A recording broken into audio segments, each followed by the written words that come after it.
इस पार्ट में पिछले 2 पार्ट्स के आगे की स्टोरी को बताया गया है और अब चलते हैं मूवी की एक्सप्लेनेशन की तरफ। मूवी के स्टार्ट होते ही 4 कॉलेज स्टूडेंट्स दिखाए जाते हैं जो वेस्ट वर्जीनिया में रिवर राफ्टिंग कर रहे होते हैं। वो चारों उसी जगह पर कैंपिंग भी कर रहे थे। उन फ्रेंड्स भी वहाँ पर ट्रे नहीं होता जिस पर एलेक्स उसे ढूंढने जाती है और पीछे से सोफी और ब्रेंट अकेली होती है। तभी उनकी तरफ एक तीर आता है जो आर पार हो जाता है। अभी वो सिचुएशन को समझे भी नहीं होते कि एक और तीर आता है जो सोफी की आंख ही बाहर निकाल देता है और ऑन द स्पॉट सोफी मर जाती है। उसे देखकर ब्रेंट वहाँ से भाग जाता है। इतनी देर में एलेक्स भी वहाँ पर आ जाती है। तब थ्री फिंगर सोफी की आंख खा रहा होता है। उसे देखकर वो फौरन वहीं पर छुप जाती है। इतनी देर में ट्रे भी कुछ लकड़ियाँ लेकर वहाँ पर आ जाता है।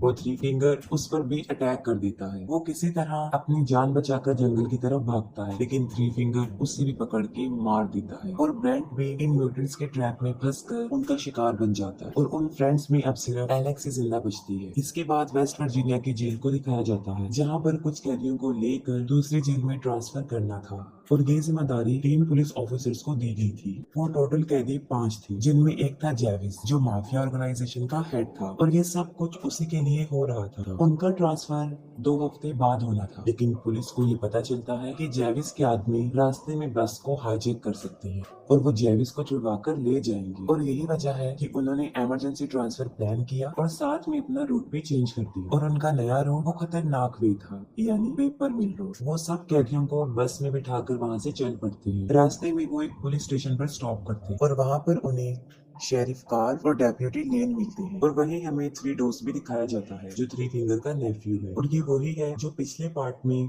लास्ट सीन में एक छोटा बच्चा होता है जिसे थ्री फिंगर फीड कर रहा होता है और अभी भी वो इतना बड़ा नहीं हुआ होता लेकिन फिर भी वो ट्रैप सेटअप कर रहा होता है लेकिन वो खुद ही ट्रैप में फंस जाता है। तब थ्री फिंगर आकर उसकी हेल्प करता है और फिर वो दोनों मिलकर उस सेटअप को बिल्कुल सेट करके वहाँ से चले जाते हैं। दूसरी तरफ वो सब पुलिस स्टेशन में कुछ देर रेस्ट करने के बाद अपनी जर्नी पर चल पड़ते हैं। पेपर मिल रोड पर चढ़ते ही एक ट्रक उनका पीछा करने लग जाता है और वो थ्री फिंगर होता है। वो ट्रक के टायर में रेजर वायर फंसाकर उसे पंक्चर कर देता है जिससे वो बस कंट्रोल से बाहर हो जाती है और रोड से नीचे गिर जाती है। थ्री फिंगर ट्रक से उतरकर उन्हें देखने जाता है लेकिन उस वक्त उन पर हमला नहीं करता। पुलिस ऑफिसर ने सब कैदियों को बाहर निकालता है और इसी दौरान मौके का फायदा उठाकर जेविस उससे गन छीन लेता है और तभी पीछे से पुलिस ऑफिसर प्रेस्लो आकर जेविस पर अपनी गन तान देता है लेकिन इससे पहले कि वो कुछ कर सकता एक चाकू आकर सीधा उसकी गर्दन में घुस जाता है जिससे मौके पर ही उसकी मौत हो जाती है। सारे कैदी समझते हैं कि ये सब कुछ जेविस के आदमी कर रहे हैं और तभी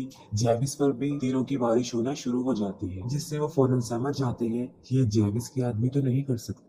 जेविस नेट को कहता है कि वो सबकी हथकड़ियों को खोल दे जिस पर नेट उसे जवाब देता है कि चाबी तो बस के अंदर ही रह गई है और बस को पूरी तरह आग लग चुकी थी और वो किसी भी टाइम ब्लास्ट हो सकती थी। एक पुलिस ऑफिसर वाल्टर भी बस के अंदर ही होता है और जब नेट चाबियां लेने बस में जाता है तो बिल्कुल ठीक वक्त पर वाल्टर को वहाँ से निकाल लेता है। नेट जो चाबियां लेकर आया था वो बिल्कुल बेकार हो चुकी थी लेकिन फिर भी जेविस उसे नहीं मारता क्योंकि उसे पता होता है कि सिर्फ नेट ही है जो उन्हें इस जंगल से निकाल सकता है। और तभी वो लोग आगे बढ़ते हैं और झाड़ियों में से एक लड़की बाहर निकलती है जो नेट पर अटैक कर देती है और वो लड़की एलेक्स थी। वो उन्हें बताती है कि यहाँ पर एक म्यूटेंट रहता है जो लोगों को मारने के बाद उन्हें खा लेता है लेकिन कोई भी उसकी बात पर यकीन नहीं कर रहा था। हालांकि वो राफ्टिंग के बारे में भी बता चुकी थी जिस पर जेविस उसे उनकी लोकेशन तक लेकर जाने का कहता है। उसका बात करने का अंदाज रिक्वेस्टिंग बिल्कुल भी नहीं था और वो उन्हें वहीं ले जाती है और रास्ते में उन्हें एक बस मिलती है जो बिल्कुल पलटी हुई होती है जो पीछे से लॉक थी। जेविस नेट को उसके कैब चेक करने के लिए भेजता है और वहाँ पर उसे उसकी चाबी और एक बंदूक मिल जाती है और वो गन वो वाल्टर को दे देता है और जब वो वैन को चेक करते हैं तो वो देखते हैं कि वो पैसों से भरी हुई है। इतने पैसे देखकर वो सब हैरान हो जाते हैं और जेविस उन्हें 2-2 बैग उठाकर वहाँ से जाने को कहता है और सब लोग 2 बैग उठा लेते हैं लेकिन वेल्टर जख्मी था और वो बैग उठा नहीं सकता था जिस पर जेविस उसे जबरदस्ती बैग उठाने के लिए कहता है और मौका देखकर वेल्टर जेविस को शूट करने लगता है लेकिन बदकिस्मती से उसमें गोलियां नहीं होती। लेकिन इस बात के लिए जेविस उसे माफी नहीं देता, वो सीधा उसके सर में गोली मार देता। इस पर नेट कुछ भी नहीं कर सकता था क्योंकि वो मजबूर था। फिर जेविस सबको आगे बढ़ने को कहता है और सबसे आगे एलेक्स होती है क्योंकि वही उन सबको रास्ता बता रही थी। चलते हुए उसका पाँव एक ट्रैप पर आ जाता है लेकिन नेट जल्दी से उसे बचा लेता है और वो ट्रैप वही था जो थ्री डॉग्स ने सेटअप किया था और वो वही चुप कर बैठा हुआ था। तभी वही निकल कर बाहर आ जाता है और उन पर अटैक कर देता है, लेकिन जेविस उसे गोली मारकर नीचे गिरा देता है।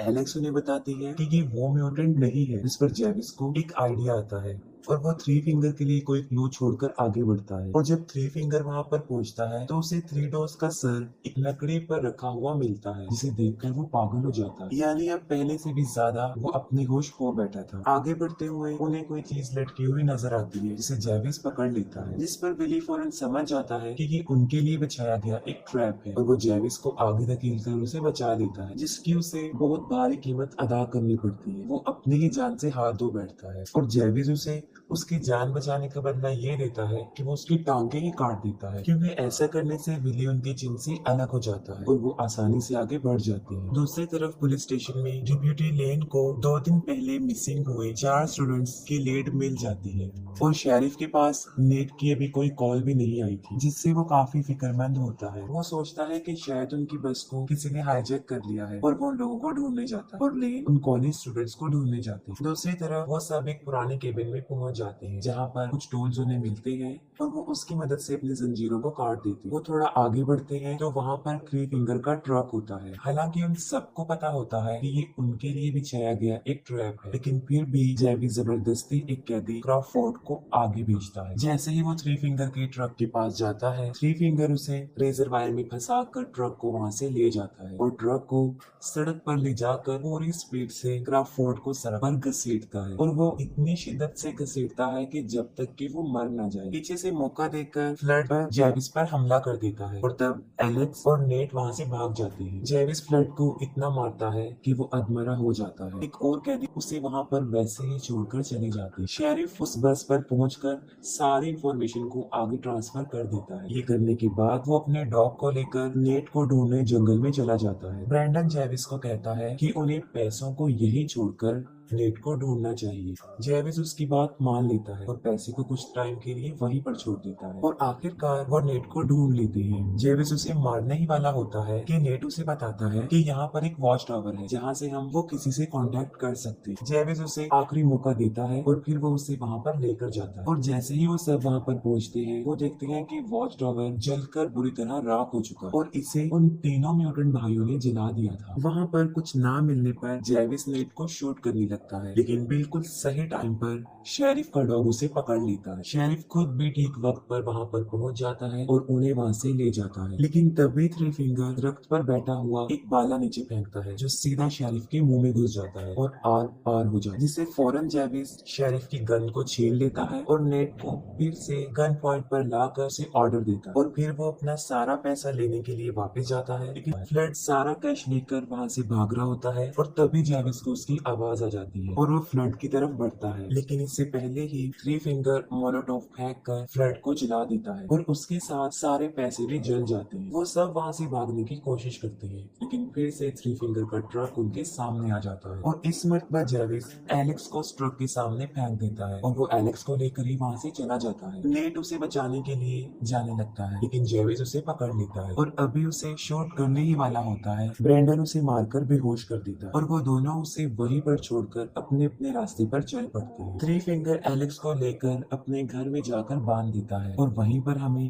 कैपिटी लेन की बॉडी भी मिलती है, क्योंकि इससे पहले थ्री फिंगर उसे भी पकड़कर मार चुका था। ब्रेंडन वहाँ से भाग रहा होता है और इतनी ही देर में जेविस वहाँ पर आकर उसे मारकर बेहोश कर देता है। वो आगे बढ़ने लगता है, तभी थ्री फिंगर वहाँ पर पहुँच जाता है और उन दोनों की बहुत बड़ी लड़ाई होती है। जेविस थ्री फिंगर को इतना मारता है कि उसकी शक्ल ही बिगाड़ देता है और उसका फेस इतना बुरा बन जाता है कि वो पहचान में नहीं आता पहले से भी ज्यादा। लेकिन लास्ट में थ्री फिंगर ही जेविस पर भारी पड़ जाता है। वो उसकी खोपड़ी खोलकर उसका दिमाग खा लेता है और अपनी जीत को सेलिब्रेट करता है। नेट को शेरिफ का डॉग मिल जाता है जो उसे एलेक्स के पास लेकर जाता है। वो एलेक्स को छुड़ाकर वहाँ से निकलने लगते हैं, लेकिन थ्री फिंगर वहाँ आकर उन पर हमला कर देता है। थ्री फिंगर नेट को मारने ही वाला होता है कि तभी एलेक्स वो भी लकड़ी जिस पर थ्री डोर्स का सर रखा था वो थ्री फिंगर को पीछे से मारती है, उसके अंदर घुसा कर उसे मार देती है और वो दोनों उसका ट्रक लेकर वहाँ से चल पड़ते हैं। लेकिन थ्री फिंगर अभी मरा नहीं होता और वो फिर से उनके ट्रक के सामने आ जाता है और उनके ट्रक पर चढ़ जाता है। वो नेट को पकड़ लेता है